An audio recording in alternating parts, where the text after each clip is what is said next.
What's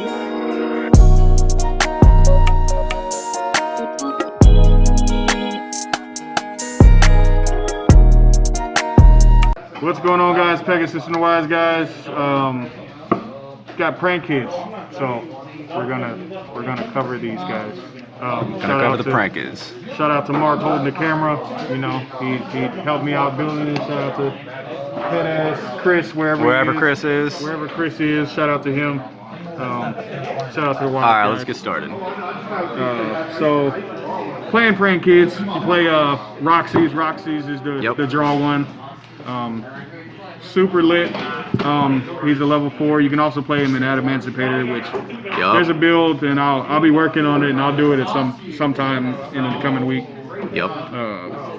3 of Lampsies. Lampsies is the one that you cheeseball people with in time. We're gonna keep it real. Anybody that ever played this deck knows this deck is really cheesy in time. And it's a level 3. I'm not sure what the hell that means, but it can burn somebody. It's something. It's something. The level 2 that allows you to play totally awesome is Broken. Dropsies. The Dropsies is the one that lets you gain 1,000. And it is also cheeseball in time, which is also corny. Ass catching myself real quick. There you go. And then Fansies is the dropper. It's the one. Fansies is it's a level 1, and I can play 1 for 1. Don't think it's in here actually. Nah. But it doesn't matter. Like 1 for 1's not that important. It can come up, but it's not the end of the world if you don't got it. Right. So the main thing is with the addition of the Link one, which I'll show it to you real quick. Let's see here. With the addition of the Link one, it accelerates all of these. Turns all those bad boys into 1-card starters. To an extraordinary level. Like, it's actually ridiculous. Which we'll talk about this card when we get to it. It was just to explain all of these.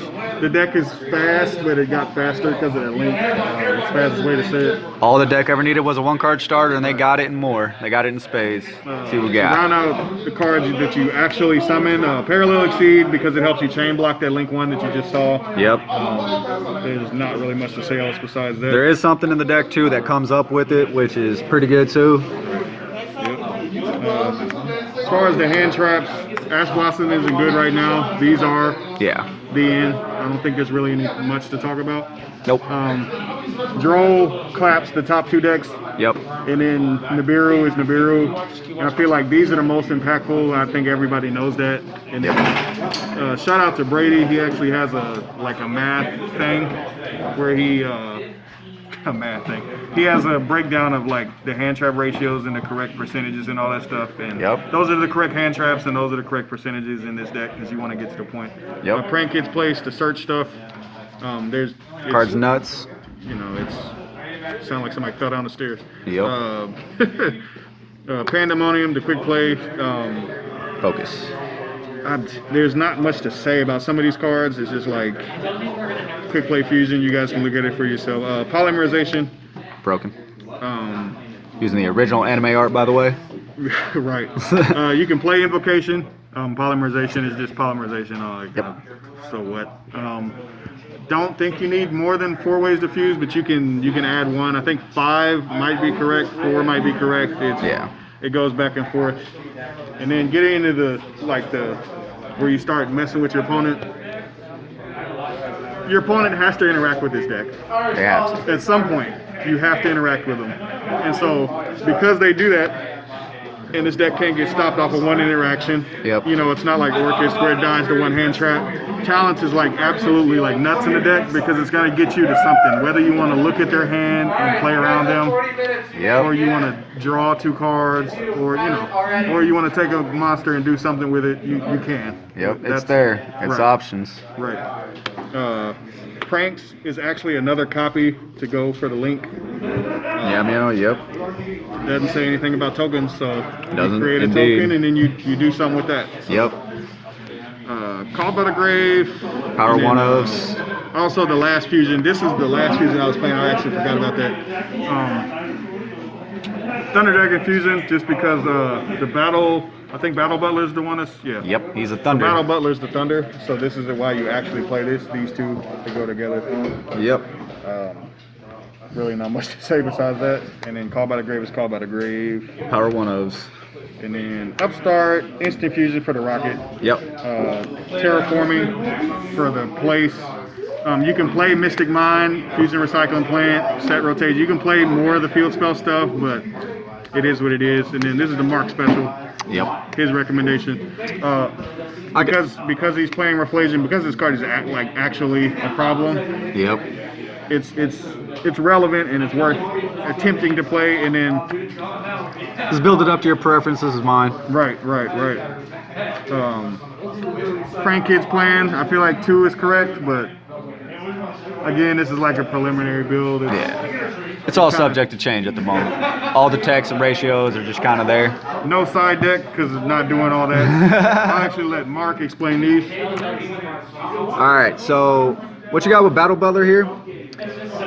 It's your Thunder is easy to summon off of another card in the extra deck. Your Anaconda makes it a lot easier. Facts. But basically, this guy is a walking Regeki, and since Meow Meow says if your Prankids extra deck monsters would tribute themselves to trigger their effects, you can just banish it, so you can Regeki your opponent twice on their turn. Facts. That's really, really stupid. Yep. Then you play Rocket Ride as the instant fusion target. Yeah, it'll get you pretty much, it tributes itself, and then it just adds you cards back. It's just, the Rocket's just straight gas. It keeps you going. Facts. So then this is the new link. 2 is correct. Makes the whole deck broken. Makes the whole deck go. This deck is like stepping on the gas pedal for the deck, which is really, really important. I think this deck is probably going to end up being at the top of the rogue decks. Yes. It's not going to be meta, but it's going to be at the top of the rogue decks where if you don't pay attention to it, it's going to beat you. This deck will clap you real fast if you don't pay attention. It can beat you fast, and it can beat you in a long game. So like you actually have to take this deck somewhat serious, and that's why it's really good. 1 washer. These kids just fool around all day long. Right. Washers, I actually don't even remember what this thing does. Like, you need him. He's good, but I can't remember. He's just one of those. He's one of these cards. I think he's the target 2. Yeah. I think he targets 2 to bring him back out, and they can't be destroyed by battle or by card effects. So this will be the card that lets you stall out. I've never done it. Like in a game, I'm usually trying to take somebody out. Like I feel like it's the stall card, so that's why I don't really like ever use it. Yeah. And like in my history of ever playing Prankids, I'll probably summon it like 2 or 3 times. That's fair. Like I understand when you summon it, but it's like whatever. Reflasia. It's for the spice. Just a spice, there's nothing. Hey man. If you want to play the Gravedigger stuff, you don't have to play this card. It can be something else. But. Yeah, 100%. But hey, you can't beat what? How many waifus are on there? You can't beat that.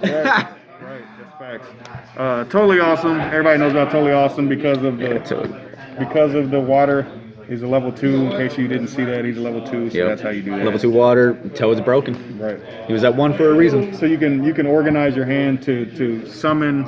Like after you loop through all of them, you can organize them coming out onto the field so that you can actually summon a Toad and like end on the Toad, and it's usually a pretty good ending. Yes, sir. The Harpy's Feather Duster. Yep. Big Boy does the same thing as Battle Butler's Regeki, but this man just says Harpy. Playing against back row, they're going to have a hard time getting around it if their stuff isn't reactive. And you got two of the Doo-Doo Head. 2 of the Doo-Doo Head. 2 of the Bow Wow Bark. Yep. And then last but not least, Verte Anaconda. And no, there's no Dragoon. You don't need Dragoons. Don't need Dragoons. You have a ton of fusion spells to summon out a lot of stuff. And guess what? You get to keep summoning monsters after this is done. Facts. So that's pretty much the deck profile. There's not a whole lot else to talk about because the side deck is going to be your choice. Yep. If you like the profile, it's all up to preference. Like the video. Like the video. What's going on, guys? Pegasus from the Wise Guys. Appreciate you guys for tuning in. Make sure you sub. Make sure you hit the bell, guys. November 25th, Wednesday night, the night before Thanksgiving, the Wise Guys are hosting a Make-A-Wish Foundation tournament. The proceeds are going to go to the Make-A-Wish Foundation. All you have to do is donate $1 and you can possibly win, or we might raffle off a box of Genesis Impact. That's pretty easy to do. All you have to do is go to the Owl's Nest, make sure you like the post, then make sure you sign up for the tournament or the raffle. We haven't decided which one we're going to do, and it's going to take off.